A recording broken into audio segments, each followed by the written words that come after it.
apa namanya itu, Gemilang 2026 sukses dibangun dari integritas. Nah,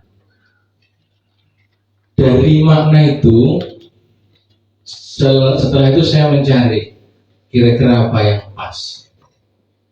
Maka kalau kita semua berbicara tentang akhir tahun yang mengembirakan insya Allah, akhir tahun yang menyenangkan, walaupun juga bisa jadi sahabat-sahabat kita, saudara-saudara kita yang di luar Jawa, ada Aceh, Sumatera, dan seterusnya, diberikan ujian.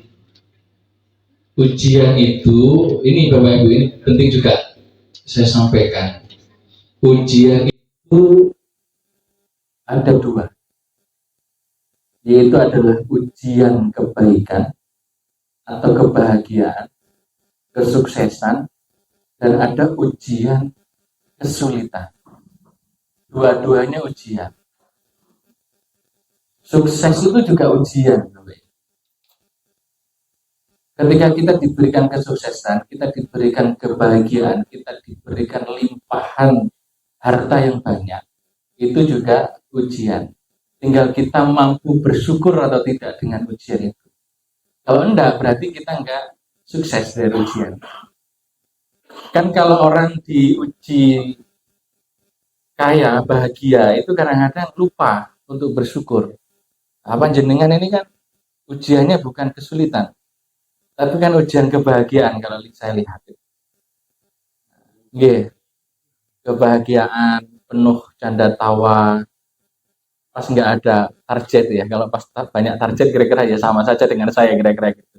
Nah, ketika diberikan ujian kesuksesan, kesehatan, kebahagiaan, dan seterusnya itu, maka yang harus kita lakukan agar kita selamat dari ujian itu adalah selalu bersyukur. Itu kalau ujian kebahagiaan. Dan biasanya orang lupa ini. Kalau sudah sukses, uangnya banyak, biasanya untuk sedekahnya sulit. Pas miskinnya sering sedekah. Tapi ketika sudah kaya, kayaknya kok ngeluarin uang kok berat banget. Ngeluarin 1 juta itu berat banget, sedangkan dia punya 1 M. Dulu cuma punya 1 juta, ngeluarin 100 ribu itu gampang. Itu kan 10% itu. Tapi kalau 1 M, 10%-nya pindah. Sedoso 10 juta nih. Karena jenengan lebih pintar hitung-hitungan uang. Nah, kalau saya nggak pintar deh. Pintar menghabiskan uang kalau saya. Yeah. Nah, itu terkadang sulit untuk mengeluarkan 10 juta karena merasa besar. Yeah. Maka ujian kesuksesan, kebahagiaan, dan seterusnya itu harus syukur. Nah, sahabat kita, saudara kita, ada yang kena ujian sulitan. Di Aceh, Sumatera, dan sebagainya. Itu kuncinya satu adalah kesabaran. Kalau jenengan nanti dapat kesulitan dan sabar, maka keluar dari itu akan sukses atau sukses dari ujiannya. Nah, tinggal milih jenengan mau ujian yang mana. Nah, ini silahkan. Dua-duanya semuanya adalah ujian dalam kehidupan. Oke. Maka saya mengambil karena ini adalah momentumnya ada akhir tahun, yaitu adalah tentang muhasabah. Ini pinten menit Bu Vivi? 45 menit ya? Maksimal 45 menit.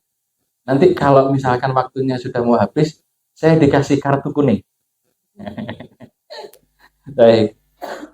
Nah, muhasabah diri itu apa? Nah, saya mengambil dalam penjelasannya Imam Ghazali, muhasabah itu adalah kegiatan merenungkan, gitu ya, menilai perbuatan yang telah dilakukan. Artinya kalau yang telah dilakukan berarti perilaku kegiatan yang sudah berlalu.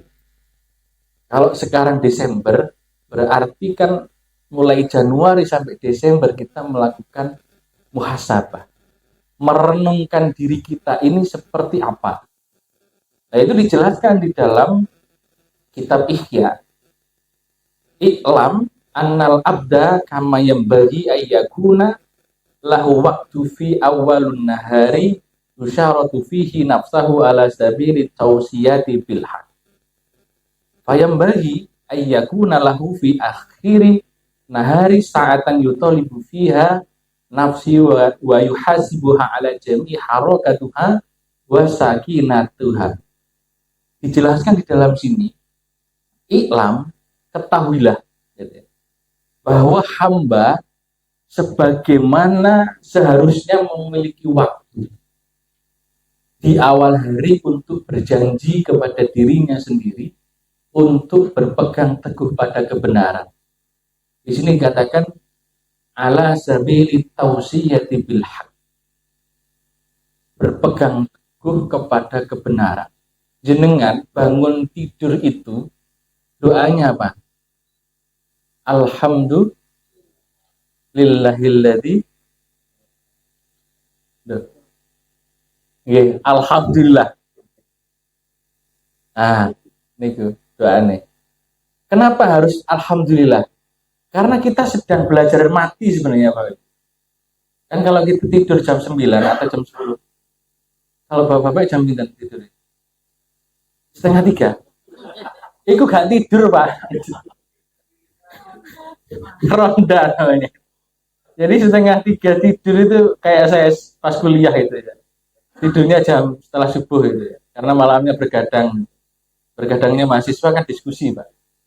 Karena belum mikirin uang, belum mikirin saya penghasilannya berapa, nggak pernah mikirin. Nah, tapi kalau sekarang mikirin saya, jadi tidurnya jam 10 saya. Biar nggak kepikiran terlalu panjang mikirin hidup itu. Jadi sering tidur, setelah itu segera bangun. Nah, orang tidur itu sebenarnya belajar mati. Nah, ketika dibangunkan oleh Allah, itu langsung memuji Allah. Alhamdulillahirabbil alamin. Segala puji bagimu ya Allah yang menghidupkan, yang mematikan dan seterusnya. Ini ujian. Dan di situ di pagi hari jenengan harus mempunyai satu komitmen ke diri, saya akan selalu memegang kebenaran. Harus selalu melakukan kebaikan.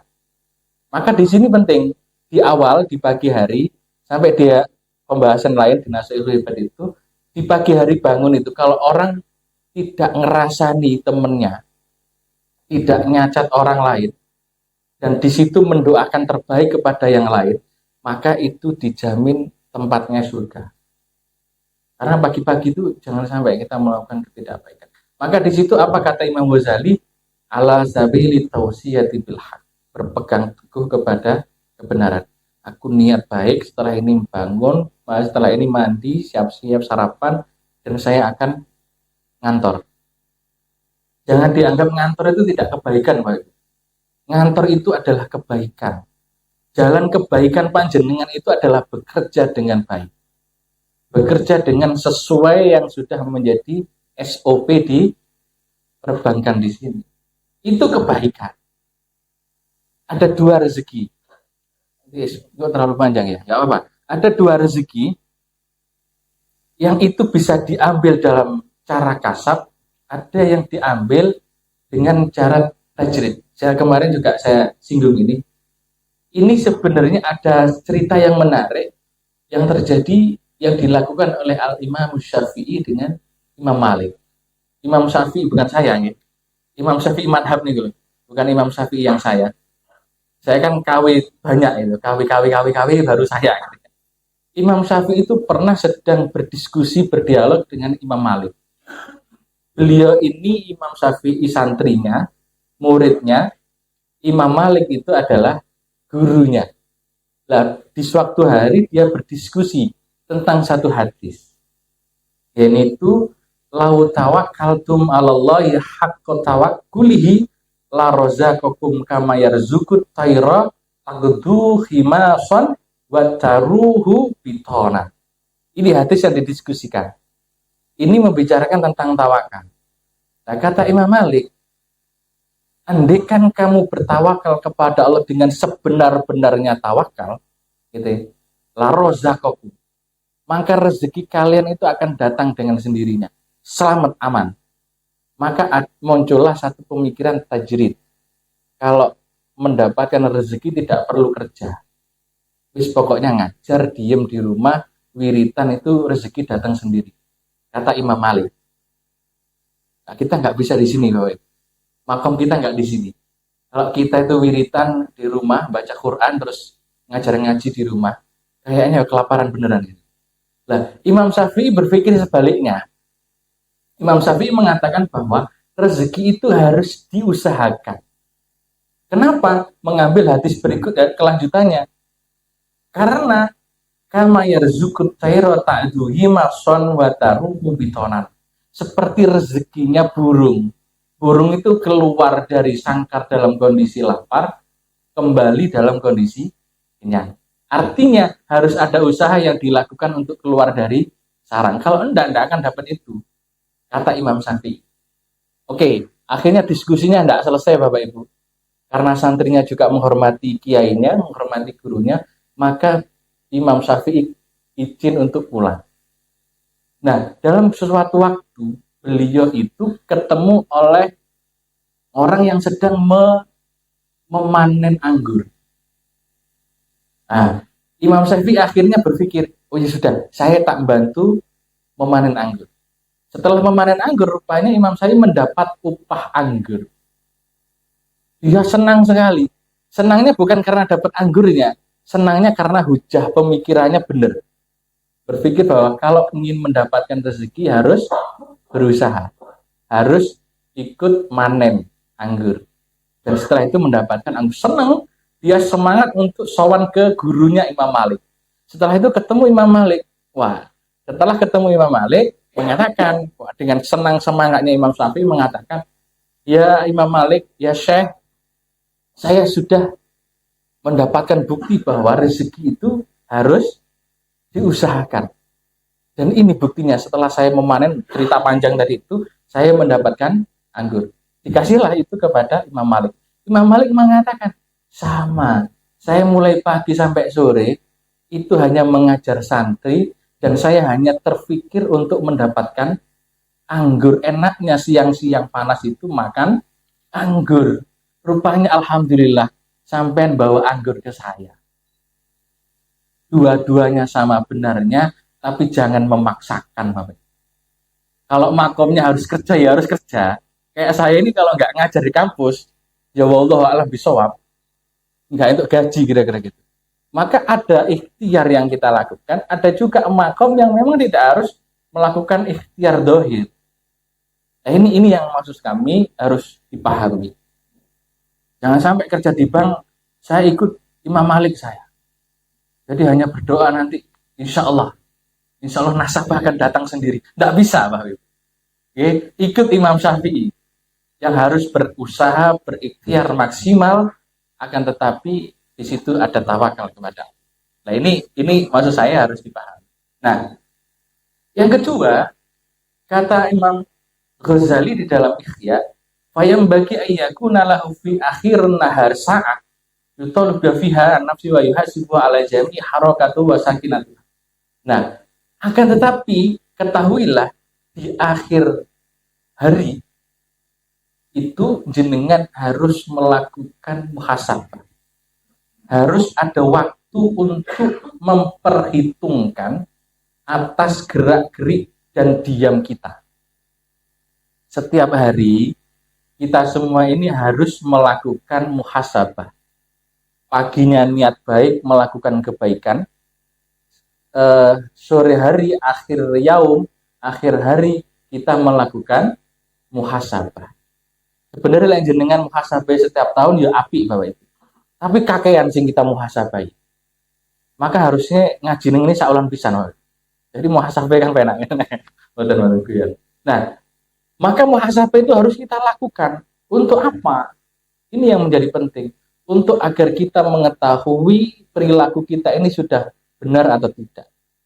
Misalkan, apakah saya dalam kerja satu hari ini ada yang saya langgar atau tidak? Kalau saya langgar, kalau itu hubungannya dengan Allah vertikal, cukup dengan istighfar. Misal, panjenengan sholate nopo lali. Itu kan hubungannya dengan Gusti Allah. Itu vertikal namanya. Minta ampunnya dengan bagaimana? Istighfar. Minta ampun ke Allah. Gampang ini, lebih mudah. Tapi kalau jenengan salahnya dengan sesama manusia, ini tidak cukup dengan istighfar. Misal yang contoh, kayaknya nggak ada di sini. Misal jenengan tadi tidak sengaja mukul temennya. Nah, itu tidak cukup dengan istighfar. Ya Allah, ampuni kami ya Allah karena saya tadi mukul teman saya. Tidak cukup. Harus dengan minta maaf kepada temannya, maka akan diampuni dosa itu. Nah, setiap hari melakukan muhasabah itu, melakukan introspeksi itu bahwa saya juga begitu. Apakah saya sudah seperti ini? Apakah saya kurang di mana? Apakah saya ngajarnya sudah baik atau tidak? Apakah saya sering meninggalkan mahasiswa atau tidak? Kalau jenengan misalkan ada klien yang harusnya di customer ya, bukan klien ya bahasanya di sini. Customer harus dilayani dengan baik. Saya kok malah masih ngopi-ngopi misalkan dan seterusnya misalkan. Harusnya waktunya jam masuk, kenapa saya masih nongkrong-nongkrong dan sebagainya. Itu jenengan muhasabah setiap hari. Dari situ jenengan akan melakukan peningkatan kerja. Penting sekali ini tahun akhir tahun itu. Nah, maka ketika kita mampu untuk melakukan muhasabah itu, ini juga dijelaskan di dalam Al-Qur'an, ya ayyuhalladzina amanu taqullaha wal tanzur nafsum ma qaddamat lighad. Wattaqullaha innallaha khabirum bima ta'malun. Di sini yang menarik adalah wal tanzur nafsum ma qaddamat lighad. Saya nggak menjelaskan tentang takwa karena waktunya nggak akan cukup. Maka di sini lihatlah atau perhatikanlah atau kita semua harus memperhatikan apa yang telah diperbuatnya untuk hari esok, yaitu hari akhir. Wal tanzur nafsum ma qaddamat lighad. Maka kalau jenengan sudah mau seperti itu, dan ibadah terbesar jenengan adalah bekerja, selain ibadah sholat dan sebagainya, karena kan waktu yang terpanjang adalah bekerjanya. Berapa jam Bu kerjanya? 8 jam ya. 8 jam itu jenengan bekerja. Kalau dalam bekerja itu betul-betul diniatkan ibadah, maka akan menjadi amal hari esok. Nah ini jenengan terus untuk melakukan muhasabah itu. Dan saya kira tidak hanya di kerja, tapi di muhasabah yang lain. Apakah saya melakukan menyakiti orang lain dan seterusnya. Apakah saya mengabaikan perintah Tuhan atau tidak dan seterusnya. Jadi wal tanzur nafsu ma qaddamat lighad. Yang berikutnya ada hadis juga yang menjelaskan man kana yaumahu khairan min amsahi fahuwa rabbi wa man kana yaumahu mislu amsahu fahuwa maghbun wa man kana yaumahu syarran min amsahi fahuwa mal'un. Ini penting nih. Nek jenengan saged niki insyaallah aman. Mangkana barang siapa yaumahu khairan, hari ini itu lebih baik min amsahi fahuwa rabi, lebih baik daripada hari kemarin. Gitu ya. Hari ini, hari Rabu itu lebih baik daripada hari kemarin. Fahuwa rabi, maka jenengan beruntung. Beruntung itu apa Bu? Ya beruntung ya. Ya beruntung lah intinya. Bukan beruntung ya, beruntung ya. Beruntung. Jadi kalau jenengan baik hari ini lebih baik daripada kemarin, berarti jenengan beruntung. Wa man kana yaumahu mislu amsahu fahuwa maqbun. Dan ketika jenengan hari ini sama dengan hari kemarin, berarti jenengan itu merugi. Nah, kalau jenengan nyari nasabah, kalau hari ini sama dengan hari kemarin, berarti sebenarnya jenengan merugi. Harusnya lebih banyak. Karena fahuwa robi. Beruntung itu orang yang seperti itu. Jangan sampai yang terakhir. Wa man kana yaumahu syarran min amsahi fahuwa mal'un. Kalau panjenengan hari ini lebih jelek, lebih buruk daripada hari kemarin, maka dikatakan di sini fahuwa mal'un. Berarti panjenengan itu mal'un, terlaknat. Jangan sampai kita seperti ini. Kalau kemarin panjenengan itu sholatnya hanya sholat fardu misalkan, maka kita tingkatkan hari ini untuk menambah sholat sunnah. Kalau hari ini sholat sunnahnya sudah bagus, besok bisa jadi menambah bacaan-bacaan zikirnya misalkan. atau bacaan-bacaan Qur'annya dan seterusnya. Jadi terus melakukan kebaikan di dalam kehidupan ini. Sampai pada akhirnya kita menunggu kematian. Ya, kayak jenengan lek ate ngomong bahas mati kaya rada wedi. Aku ya rada wedi Bapak Ibu. Masalah sik enom ya. Lek mati sik enom ya asine rada ya pantes kabeh. Tapi kok ya ojo sik lah kira-kira gitu kan. Ya pantes kabeh jan nikah. Tapi kalau bahas kematian kan bahaya. Nah, sebenarnya jenengan melakukan kerja, melakukan kebaikan, melakukan sholat, melakukan zakat dan seterusnya, main HP sendiri misalkan. Itu semua hanyalah menunggu kematian. Itu yang harus kita sadari. Maka jangan sampai kita melakukan hal-hal yang tidak diridhoi oleh Allah, yang dilarang oleh Allah. Itu akhirnya kita akan baik. Karena orang meninggal itu akan sesuai dengan kebiasaan. Jenengan jadi pimpinan itu yang baik, Ibu. Pimpinan yang penyayang, penyabar. Apakah boleh marah, Pak? Boleh. Di tempat yang tepat. Boleh marah itu boleh. Tapi nggak boleh setiap hari marah. Kalau guyonannya teman-teman, jangan sampai kita itu semuanya hari itu Senin. Diseneni, ya gitu. Ya jangan Senin terus, ya anak Selasa nih, ya anak Rabu nih, anak Kamis gitu. Tapi ada perlu, marah itu boleh dalam tempat-tempat tertentu. Jangan semua itu harus marah terus, tidak. Tapi boleh, teman-teman. Maka kita harus selalu menjadi orang baik. Dan di akhir tahun ini saya kira menjadi muhasabah kita bersama agar nanti melihat, menatap masa depan tahun 2026 itu akan lebih baik. Ada optimisme. Kalau bahasa perbankan itu apa Bu? Melakukan evaluasi agar mendapatkan target yang lebih tinggi itu apa namanya? Evaluasi kerja. Jadi akhir tahun itu biasanya ada evaluasi kerja secara menyeluruh. Targetnya seperti apa, apakah sudah terpenuhi atau tidak, dan seterusnya. Kalau tidak, berarti tidak perlu sebenarnya mencari kesalahan temennya, walaupun perlu itu terkadang. Ya, ya terkadang yang perlu golek cara koncone itu. Karena salahku kakek ini tak golek salah koncoku bisa nih gitu. Nah, artinya mencari kesalahan untuk memperbaiki. Nah, ketika sudah ketahuan seperti itu, yang paling penting dari semuanya adalah mencari solusi. Saya kemarin ketemu dengan Prof. Zoom, Prof. Mukhafah. Dulu itu pernah jadi staf Wakil Presiden Kiai Ma'ruf Amin. Setelah beliau dosen UIN Surabaya, senior kami ngobrol-ngobrol, ada hal yang menarik. Salah satunya adalah karena beliau sudah senior dan saya masih muda, saya minta petuah-petuahnya. Salah satu petuah yang saya pegang kemarin adalah kalau panjenengan melakukan sesuatu dan mendapatkan kebuntuan, artinya kebuntuannya ada problem. Misalkan kalau dosen itu ngurusin jabatan fungsional, kalau di perbankan bisa jadi nasabah atau apa.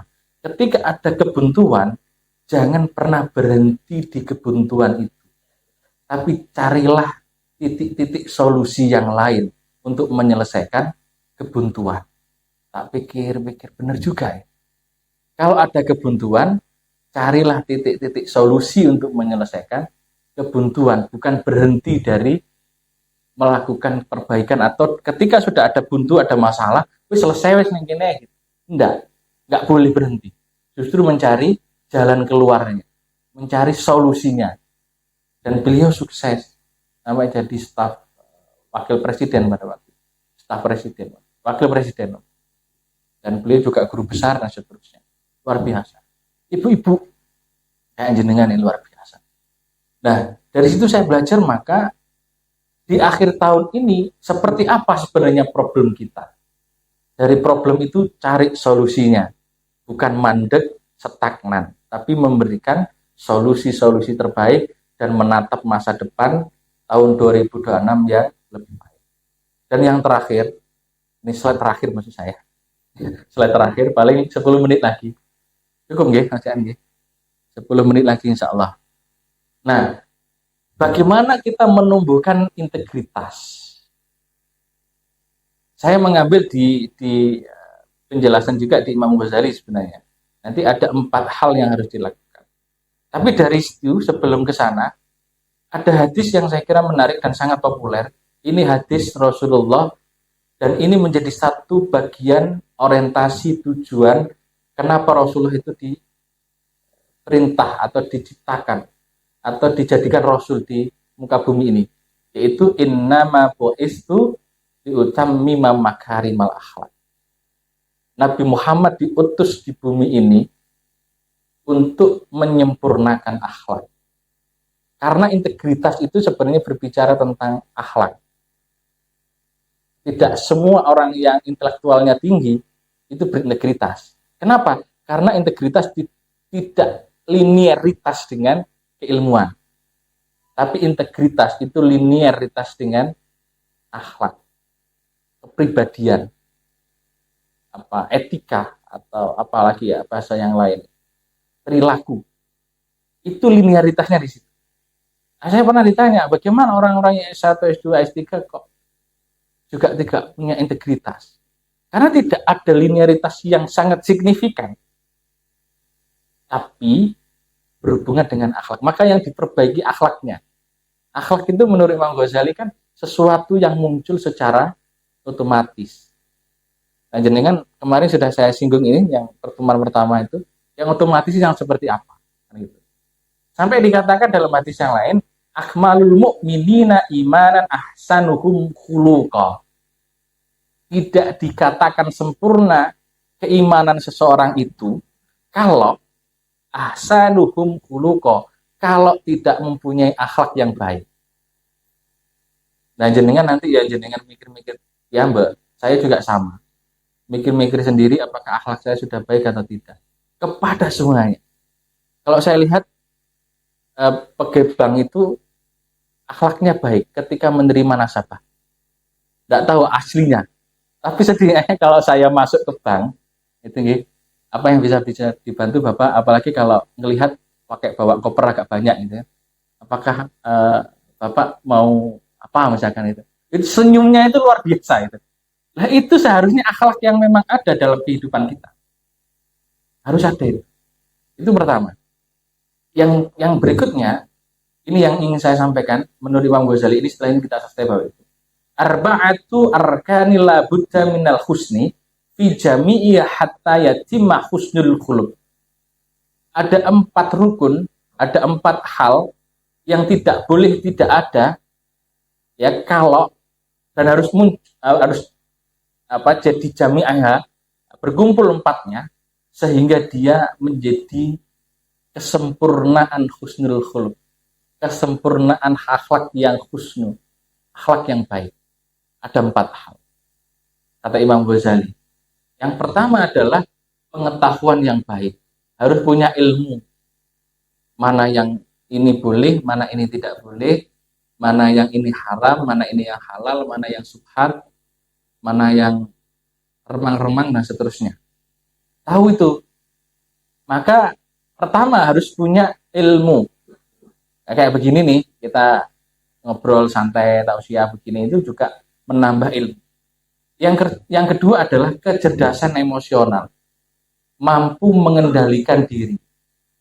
Marah boleh tapi di tempat yang tepat. Jangan setiap hari marah. Jadi kecerdasan emosional. Satu punya ilmunya, yang kedua kecerdasan emosional, yang ketiga adalah pengendalian syahwat. Mampu mengendalikan keinginan-keinginan syahwat yang tidak baik. Harus dihindari. Kalau tidak masalah, tidak akan menjadi yatim husnul khuluq. Tidak akan sempurna akhlak seseorang itu. Mau siapapun, mau pejabat manapun, mau dia jadi apapun, kalau dia tidak mampu menahan syahwatnya, dia akan hancur dengan kesahwatannya. Tidak hanya syahwat dengan perempuan atau laki-laki, tapi juga syahwat-syahwat yang lain. Syahwat harta benda, syahwat kerakusan dan sebagainya.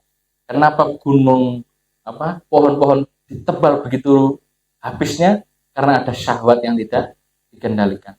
Kenapa sampai hutan rusak tambang-tambang itu? Karena orang-orang tidak mampu menjaga syahwat dan seterusnya. Maka pengendalian syahwat itu menjadi sangat penting kata Imam Ghazali. Dan yang terakhir, keadilan dan keseimbangan diri. mampu untuk menjaga dirinya, keadilan dirinya, mana ini urusan dunia dan mana urusan akhirat, mampu menyeimbangkan dua-duanya. Kalau 4 hal ini ada teng jenengan, nggak usah berbicara tentang integritas, maka jenengan sebenarnya sudah akan mempunyai sikap integritas, sikap yang jujur, sikap yang ketika diberikan satu amanah tidak akan pernah untuk mengkhianati amanah tersebut. Dan kalau di bank saya kira aman lah ya, ketika diberi amanah, misalkan uang masuk sekian, keluar masuk sekian dan sebagainya, insya Allah aman semua. Karena punya integritas itu. Kalau tidak aman di sini Bapak Ibu, maka akan masalah. Karena jenengan setiap hari itu kan berkecimpung dengan uang. Kalau saya kan berkecimpung dengan mahasiswa dan mahasiswi. Kalau mahasiswanya nggak penting Bapak Ibu. Mahasiswanya. Betul. Saya kan berkecimpungnya dengan keilmuan yang harus menyiapkan cek literasi dan sebagainya. Saya pernah ditanya, penting orang pinter atau orang yang mau kerja Pak Imam? Lek tak jawab orang pinter, engkau misalnya saya butuh orang yang mengerjakan rumah saya, repot saya. Kalau saya jawab orang yang hanya kerja saja tanpa ilmu, wah nanti juga repot, akan rusak dunia ini. Akhirnya saya jawab orang pinter yang gelem kerja. Lek pinter nggak mau kerja banyak orang. Orang kerja nggak punya ilmunya ya ngawur, ngerti ngawur gitu. Ngawur ini kok bahasa Indonesia ini? Apa bahasa saya ngawur Pak? Apa ngawur ya? Is ngawur ngatain gitu, wong Malang ya dia. Ngawur ngatain ngawur. Dan ini masalah. Lah, dosen itu atau bisa di pengajar itu yang harus dilakukan kan tentang ilmu, menyampaikan ilmu dan sebagainya. Di perbankan bisa jadi tidak setiap hari harus berbicara tentang keilmuan, tapi praktek ilmu tentang perbankan syariah, bagaimana dan seterusnya. Nah, ini praktek ini yang saya kira juga penting. Punya ilmunya, praktek ilmunya dengan baik. Nah ini yang saya kira akan menjadikan apa yang kita tuju itu akan tercapai. Insya Allah. Saya kira tahun 2026 kalau targetnya adalah misalkan mendapatkan 3 bintang, misalkan. Nanti targetnya 2026 akan mendapatkan 5 bintang. Dan akan menjadi bintang-bintang. Kira-kira gitu. Nah, ini penting Bapak Ibu, punya optimisme, punya orientasi masa depan, tidak hanya berbicara hanya saya seperti ini saja sudah cukup, tidak. Tapi berbicara bagaimana masa depan akan lebih baik dan memberikan terbaik untuk lembaganya masing-masing, di tempat kerjanya masing-masing. Dengan begitu, kita akan mendapatkan satu keberkahan hidup dan kita niatkan untuk mendapatkan ridho dari Allah Subhanahu wa Ta'ala. Dan kita yang harus saya garis bawahi, yang semua kita lakukan ini hanya untuk menunggu giliran dipanggil oleh Allah Subhanahu wa Ta'ala dalam keadaan husnul khotimah, dan kita nanti ngumpul lagi di alam barzah atau di akhirat kayak begini kira-kira. Oh Pak Imam itu, oh nggih Bu Vivi ya, udah enak gitu loh, sama-sama enaknya. Masalahnya kalau bapak-bapak misalnya Pak Satpam misalnya, rupanya awi-awi kulo, Pak Imam, tolong gitu. Aku nangis gitu. Iki sopo iki? Oh rupanya Pak Satpam gitu. Bang Jatim Sare ini. Tolong Beh. Aku ya apa nulung ini? Ini kan repot gitu. Nah, maka dengan baik lebih baik, maka kita akan bareng-bareng nanti di akhirat insya Allah. Saya kira nih Bapak Ibu, kalau masih ada waktu tanya jawab, monggo. Kalau memang cukup, cukup. Jadi, kalau ada tanya jawab satu boleh Ibu. Satu saja nih. Monggo Bapak Ibu, ada? Jangan ditahan Bapak Ibu. Karena menahan perasaan itu berat. Cukup? Cekam ya. Baik, mungkin manfaat, mungkin memberikan keberkahan, mungkin semua yang hadir, kita semua yang online offline diberikan satu rezeki yang halalan thayyibah, rezeki yang banyak, rezeki yang menjadikan kita taqarrub ilallah, dekat dengan Allah, rezeki yang mengantarkan kita untuk bisa haji wa umrah, yang diberikan rezeki yang mengantarkan kita menjadi orang yang dicintai oleh Allah karena menjadi orang yang ahli sedekah. Al-hadiniyah wa akal bilinati syalihah. Al-Fatihah. A'udzubillah minasyaitonir rajim. Bismillahirrahmanirrahim. Alhamdulillahirabbil alamin arrahmanir rahim maliki yaumiddin. Iyyaka na'budu wa iyyaka nasta'in ihdinas siratal mustaqim siratal ladzina an'amta 'alaihim ghairil maghdubi 'alaihim waladdallin amin. Allahumma shalli ala sayyidina Muhammad wa ala ali sayyidina Muhammad walhamdulillahirabbil alamin. Hamdan syakirin, hamdan na'imin, hamdan yafi ni'amahu yukafi mazidah. Ya Rabbana lakal hamdu kama yanbaghi li jalali wajhikal karim wa 'azimi sultanik. Allahumma ighfir lana dhunubana walidina warhamhum kama rabbawna shaghara. Allahumma inna nas'aluka ilman nafi'ah wa nas'aluka rizqan halalan thayyiban mubarakah wa nas'aluka yaqinan shadiqan bi rahmatika ya arhamar rahimin. Allahumma ij'alna ya Allah min ahlil ilmi wa ahlil khair wa ahlil ibadah wa ahlil istiqamah wa ahlil Qur'an wa ahlil tafsirul Qur'an ya Allah bi rahmatika ya arhamar rahimin. Allahumma ij'alna ya Allah ziyaratal Makkah wal Madinah ziyaratul kubur Rasulullah sallallahu alaihi wasallam. Allahumma ij'alna ya Allah sihah wal afiyah sihah wal afiyah sihah wal afiyah fid dini wal dunya wal akhirah. Allahumma yassir wa la tu'assir. Allahumma yassir wa la tu'assir. Allahumma yassir wa la tu'assir umur dunya wal akhirah. Rabbana hab lana min azwajina wa dhurriyyatina qurrata a'yun waj'alna lil muttaqina imama. Rabbana atina fid dunya hasanah wa fil akhirati hasanatan wa qina adzabannar. Wassalamun alal mursalin walhamdulillahi rabbil alamin bi barakatil Fatihah.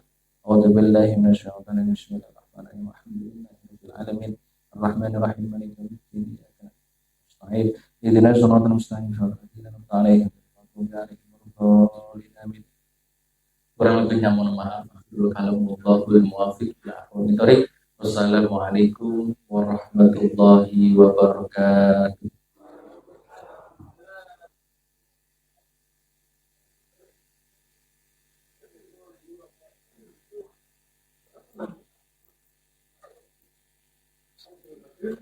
Ya, sorry ya.